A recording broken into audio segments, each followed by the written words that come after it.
સાહેબ આજથી નક્કી કરજો કે આજથી જે કરીશું બેસ્ટ કરીશું, જે બી કરીશું, અને ઈશ્વર પર શ્રદ્ધા રાખીશું કે તને પસ્તાવો ના થવો જોઈએ કે તે મને નીચે મોકલીને ભૂલ કરી છે, એવું બનીશ.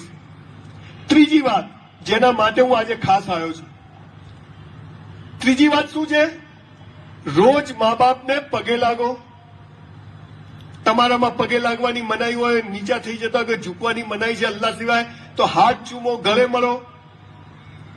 મા બાપથી મોટો કોઈ દેવ નથી, મા બાપથી મોટું આ દુનિયામાં કોઈ શખ્સિયત નથી. અને ખાલી મા બાપ ચાહે છે કે આપણી પ્રગતિ થાય, બાકી કોઈ ચાહતું નથી કે આપણી પ્રગતિ થાય. Only your parents.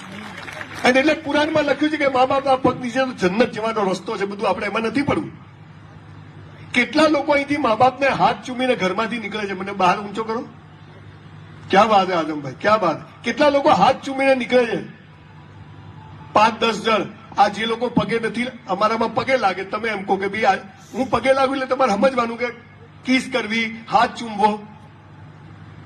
સાહેબ મારી 85 વર્ષની બા જીવે છે, ડોસી જોરદાર છે. એ તો ડોસી એવી હોય તો જ આવો હોય ને. સવારે 5 વાગે ઉઠું ને એને પગે લાગુ તો ક્યાં જાય છે? મેં કીધું મુંબઈ. કેમ જાય છે? મેં કીધું પ્રોગ્રામ છે. કેવી રીતે જાય છે? મેં કીધું ફ્લાઇટમાં. કોણ કોણ આવે છે? ડોસી એટલા સવાલો પૂછે, પણ બધાના જવાબ ભાઈ આપવાના. Boss is boss. જે કે બધા જવાબ આપવાના. અહીંયા દીકરીઓ બેઠી છે. દીકરીઓ એક સરસ વાત કરું, મારે 4 દીકરીઓ છે, 2 મારી ને 2 મારા ભાઈની. મારો ભાઈ ગુજરી ગયો, પણ અમે જોઈન્ટ ફેમિલીમાં રહીએ છીએ. તમને કહું છું, જોઈન્ટ ફેમિલીમાં રહેજો. જે ભાઈનો ના થાય ને કોઈનો ના થાય, લખી રાખજો બોસ. ગમે તે થાય. અરે સાલો ભાઈ થોડું કરી જશે તો ભાઈનું તો આપણે બીજો લઈ જાય કે તો ભાઈ છો ને લઈ જતો.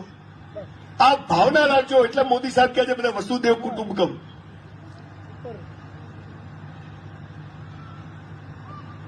સમાજ આખો બેઠો હોય ત્યારે આ વાત ખાસ એટલે કરું છું કે જોઈન્ટ ફેમિલીમાં રહેશો ને તો ઉપરવાળો બી તમારી પર રહેમત કરશે. મા બાપની ખૂબ સેવા કરો.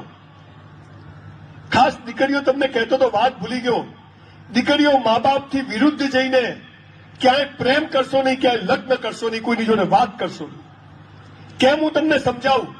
તમે જયારે મા બાપથી છાના માના કોઈને મેસેજ આઈ લવ યુ વાતો કરો છો ને, ત્યારે પેલો છોકરો સમજી જાય છે કે આ પેદા કરેલા મા બાપથી દગો કરે છે ને 20 વર્ષથી, તો મારી જોડે દગો કરશે, તમને દુખી કરશે.